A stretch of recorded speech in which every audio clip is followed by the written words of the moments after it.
So, ito na nga ang ating bagong release, Bound to Tondo, Manila. Ang ating DA64 Smiley Wagon 4x2 Matic with 3-layer headlights, high roof siya. And of course, ayan, working lahat ang ating mga lights. May fog lamp na siyang kasama and mga accessories. Ang kanyang dinagdag din is alloy roof rack carrier. And meron din tayong gas tank cover.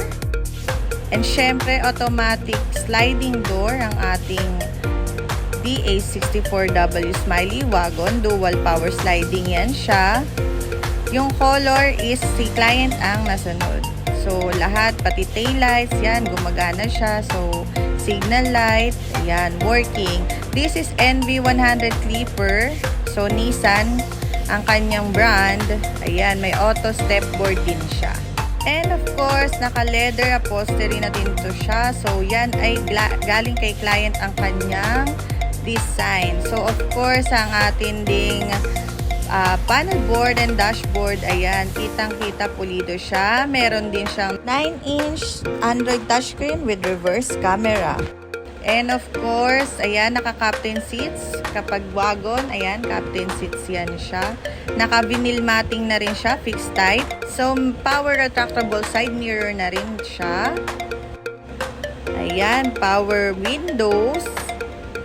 All working. So, bago natin yan i-ship, chine-check natin yan lahat. So, lahat ay working. Ayan, ang isa nating pinapromise sa ating mga kliyente. And ayan, meron din tayong free door pads, leather din yan. So, makikita nyo yung mga ano natin, special power features. And ayan ang kanyang itsura sa third row niya. So, meron din siyang sofa box na dalawa.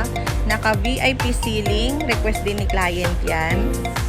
So, ang kagandahan kasi dito sa sofa box, may extra storage ka. Pwede mo siyang lagyan sa loob.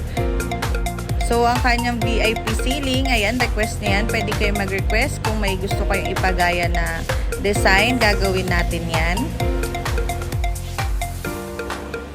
Ayan, so sa kanyang mugs naman, colored na yan siya. Pinintahan natin yan siya. So, original Japan mugs yan siya.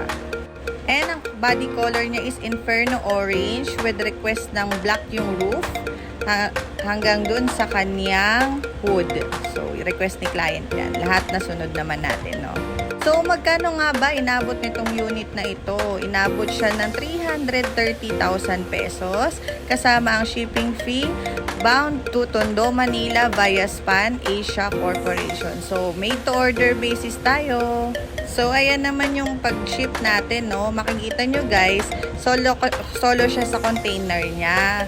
So, kaya safe na safe ang ating mga unit. Kaya wala po kayong i-worry. Then, pag nakuha nyo na siya doon sa specific point natin na bababaan, wala na po kayong babayaran doon. I-claim nyo na lang po siya. You just have to print the waybill. So, kami naman po yung magbibigay sa inyo noon via email. So, sa mga gusto magpa-made to order basis, ayan, dalawa yan, sinabay natin sila ng pag-ship, no? Bound to Manila pareho yan. So, sa mga gusto ulit magpa-made to order basis, just contact us in our official Facebook page or at